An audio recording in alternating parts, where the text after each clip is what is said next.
नमामि गंगे, हर हर गंगे। गंगा दशहरा। गंगा दशहरा में स्नान का एक खास महत्व होता है। हमें प्रयास करना चाहिए कि इस दिन हम माँ गंगा का दर्शन कर सकें और गंगा में स्नान कर सकें।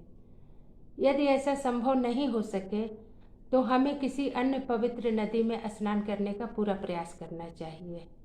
यदि ऐसा भी संभव नहीं हो तो घर में किए जाने वाले स्नान के जल में गंगा जल मिला लेना चाहिए और गंगा जल का छींटा अपने शरीर पर डालना चाहिए। गंगा दशहरा के दिन पूरे घर में गंगा जल के छींटे मारने चाहिए। जिस प्रकार गंगा स्नान का गंगा दशहरा के दिन बहुत महत्व होता है, उसी प्रकार गंगा दशहरा के दिन किए जाने वाले दान का भी अपना एक विशेष महत्व होता है। इस दिन किए जाने वाले दान को हम दो श्रेणी में रखते हैं। पहली श्रेणी में हम दान की वे वस्तुएं रखते हैं जिनसे हमारे वर्तमान जीवन में सुख समृद्धि और सौभाग्य की वृद्धि हो, आने वाले समय में या हमारे वंशज के पीढ़ी में सुख समृद्धि हो, हमारा वंश बढ़े, कोई ऐसी वस्तुओं का हम दान करते हैं। दूसरे प्रकार की श्रेणी में वह दान की वस्तुएं आती हैं जो हम अपने पितृ या पूर्वजों की प्रसन्नता और मोक्ष के लिए करते हैं। हमको पता है कि पहली बार माँ गंगा जब पृथ्वी पर अवतरित हुई तो उनके आने का एक प्रमुख उद्देश्य यह था कि राजा सगर के 60,000 पुत्रों को मोक्ष मिल जाए। आज भी माँ गंगा मोक्षदायिनी के रूप में प्रसिद्ध है और आज भी हमें मोक्ष के लिए माँ गंगा की ही शरण में जाना पड़ता है, मरने के बाद भी और जीवन में भी।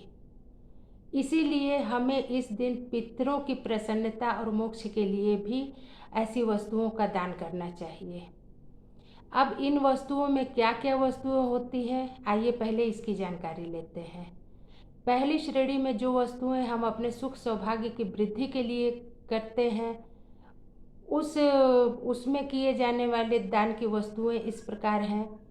इस दिन हम अन्न का दान करेंगे, इस दिन हम जल का दान कर सकते हैं, हाथ के पंखे का दान करना चाहिए।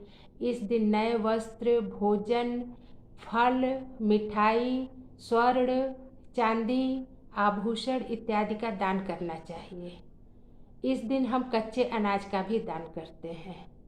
इस दिन हमें ज़रूरतमंद लोगों को भोजन कराना चाहिए और उन्हें वस्त्र का दान देना चाहिए।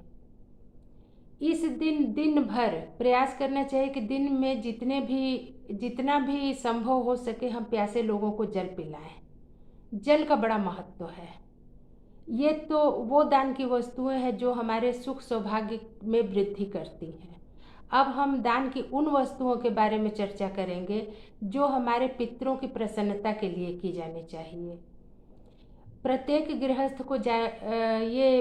गृहस्थ के लिए ये जानना जरूरी होता है कि वह कौन सी वस्तुएं हैं जो पितरों के मोक्ष और प्रसन्नता के लिए हम कर सकते हैं। पितृ के प्रसन्नता के लिए जिन वस्तुओं का दान करना चाहिए वो वस्तु है तिल और तिल से बने पकवान। तिल, शुद्ध घी और मीठे वस्तु से बने हुए पकवान का दान हमें इस दिन जरूर करना चाहिए। तिल मिश्रित घी और गुड़ का हवन भी हमें अवश्य करना चाहिए। हमें कुछ तिल, गुड़ और घी पीपल के वृक्ष के नीचे रखना चाहिए। पीपल के वृक्ष के नीचे दीपदान भी करना चाहिए। वहाँ हम किसी मिट्टी के पात्र में जल भर करके भी रख सकते हैं और रखना भी चाहिए। इस दिन दीपदान का भी बड़ा महत्व है। पहला दीपदान हमें गंगा जी के तट पर करना चाहिए। यदि संभव नहीं हो तो हमें पवित्र सरोवर के तट पर करना चाहिए, किसी पवित्र नदी के तट पर दीप का दान करना चाहिए। अपने घर के पूजन कक्ष में दीप जलाकर रखना चाहिए। इतना ही नहीं, भगवान भोलेनाथ के मंदिर में भी जाकर हमें दीप का दान अवश्य करना चाहिए, क्योंकि भगवान भोलेनाथ का संबंध माँ गंगा से जुड़ा हुआ है। माँ गंगा की कल्पना हम भगवान भोलेनाथ से अलग कर ही नहीं सकते। इसीलिए हमें इस दिन दीपदान का भी विशेष महत्व देना चाहिए और दीपदान अवश्य करना चाहिए। जय माँ विंध्यवासिनी।